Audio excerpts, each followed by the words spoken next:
ज़िंदगी में कभी भी अगर कहीं ऐसा फेस हो रहा हो कि हमारे मुताबिक काम नहीं हो रहा है, हम परेशान हैं, हम क्या करें, हम तो कुछ कर भी नहीं सकते क्योंकि करने की कोशिश कर रहे हैं तो फेल हो रहे हैं। दोस्तों, आज की यह कहानी आपको थोड़ा हिम्मत ज़रूर देगी। मुझे उम्मीद है कि आप अगर इसे अच्छे से सुनेंगे और समझेंगे तो ये आपके लिए बहुत ही अच्छी साबित होगी। नमस्कार, मैं पीके चौरसिया आपका इस चैनल में स्वागत करता हूँ। आज की कहानी कुछ इस तरह की है। एक बार एक व्यक्ति था, वह मंदिर में डेली जाता था, पूजा पाठ करता था, भगवान से प्रार्थना करता था। लेकिन वह उसके दिमाग में पता नहीं क्या चीज़ आया। वह भगवान से कहता है, हे भगवान, तुम आखिर बैठे हो, कुछ करते धरते नहीं हो, लोगों की प्रार्थनाएं भी नहीं सुनते हो, आखिर क्या कर रहे हो?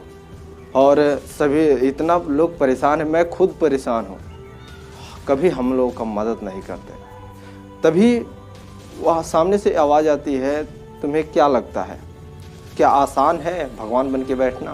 तुम्हें लगता है कि हम सिर्फ बैठे हैं, हम कुछ नहीं कर रहे हैं? तो उस बंदे को समझाने के लिए भगवान क्या कहते हैं कि भगवान बनना इतना आसान नहीं है।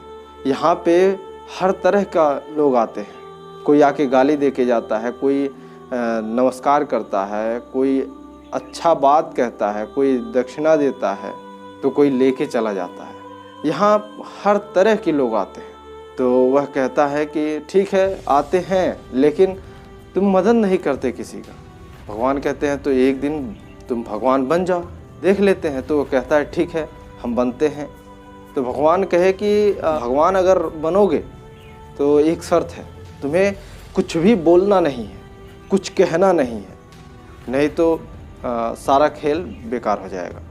वह कहता है ठीक है, भगवान बन के वहाँ बैठ जाता है। भगवान चले जाते हैं वहाँ से। एक व्यक्ति आता है, वह आता है 50,000 रुपये भगवान को दान करता है और कहता है, हे भगवान, तुम हमारा बिजनेस ऐसे बरकरार रखना, मैं तुम्हें हमेशा से 50% अपना कमाई का आधा हिस्सा दान कर दूंगा, बस ऐसे ही बना के रखना। वह पर्स निकालता है, उसमें से 50,000 रुपये निकालता है, दान करता है और 50,000 रुपये पर्स में रखता है। लेकिन संजोग पर्स वहीं पे छूट जाता है और चला जाता है। फिर उसके बाद एक व्यक्ति और आता है। वह व्यक्ति आता है तो भगवान को 1 रुपये का चढ़ावा चढ़ाता है। कहता है, हे भगवान, मैं बहुत परेशान हूँ, मेरी मदद कर। मैं इतना परेशान हूँ कि मैं कुछ कह सुन भी नहीं सकता। और इतना कह के चढ़ावा चढ़ाता है। तब तक उसकी नज़र पड़ती है कि वहाँ पे 50,000 रुपये पर्स में पड़ा हुआ है। वह जैसे ही देखता है, कहता है, भगवान तेरा बहुत बहुत धन्यवाद, तू सबकी सुनता है, तू सबकी मदद करता है। यह कह करके वह पर्स उठाता है, भगवान को नमस्कार करता है और चला जाता है।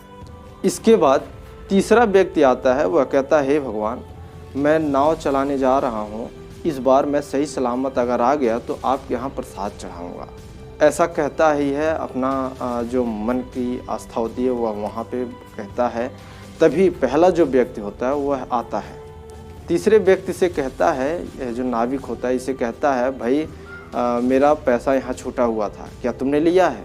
वह व्यक्ति कहता है, मैंने नहीं लिया है और मैं जानता भी नहीं हूँ। मैं यहाँ आया तो किसी तरह का कोई पर्स नहीं देखा यहाँ। वह कहता है, तुम झूठ बोल रहे हो। जस्ट पहला व्यक्ति पुलिस को लिवा के आता है। कहता है, मेरा पैसा यहाँ छूटा हुआ था, इस बंदे ने ले लिया है और ये बोल रहा है कि मैं नहीं जानता। पुलिस इसको पकड़ के ले जा रही थी। तभी वह जो भगवान बन के बैठा हुआ था व्यक्ति, वह उठ जाता है, बोलता है, रुको। लोग कहें कौन? तो बोला, मैं भगवान हूँ, मैंने सब कुछ सच सच देखा है। यह व्यक्ति नहीं लेके गया है पैसा, कोई और था। भगवान ने उसका चेहरा बताया और पुलिस गई, उसे पकड़ के ले आई और जेल में उसे डाल दिया, इसे छोड़ दिया। फिर इसी तरह से शाम हुआ, भगवान आए तो यह व्यक्ति कहता है, भगवान आज आप सुनोगे ना तो परेशान हो जाओगे। तुम यहाँ बैठे कुछ नहीं करते थे, मैंने कर दिया। मैं हर एक व्यक्ति का भला किया, मैंने इंसाफ किया है। भगवान ने कहा, ऐसा क्या किया तूने? वह पूरी कहानी क्या सुनाई। सुनाने के बाद भगवान कहते हैं, तुम सबसे बड़े बेवकूफ़ हो, तुम्हें अपने हिसाब से लगा, तुमने कर दिया। एक कहानी इसे समझो। पहले जो पहला व्यक्ति आया था वह चोर था। वह चोरी करके 1 लाख रुपए लाया था और उसका रखा था कि मैं चोरी करके जो भी करूँगा उसका आधा आपके पास दान करूँगा।